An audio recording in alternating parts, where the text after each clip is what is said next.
We all have that one thing we're passionate about, that one thing that will bring us joy and motivation to our lives.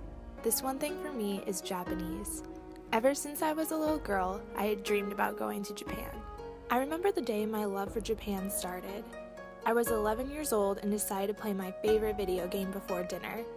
While messing around with the controls, I accidentally changed the language to Japanese. What is this? I thought. My thirst to know more about the strange dialect grew stronger.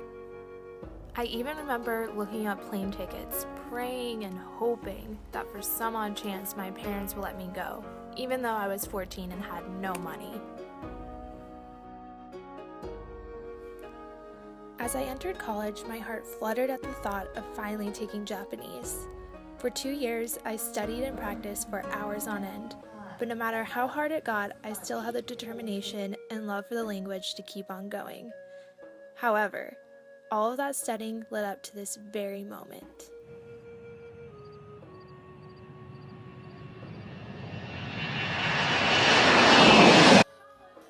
On August 25th, 2013, I took my first steps into Japan.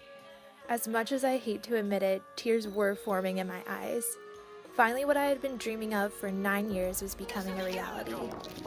Although my Japanese wasn't the best, it still didn't stop me from learning more about the culture and developing lifelong friendships. I took in every moment I could get to set out for a new adventure.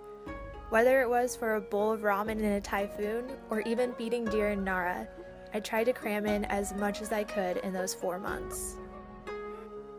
Needless to say, Japan was everything I expected, and more.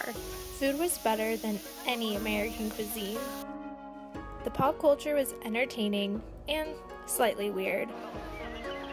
The shrines and temples blew my mind.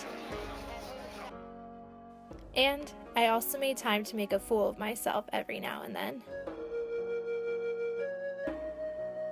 Even though I'm no longer in Japan and on my last semester of Japanese, it will always be close to my heart.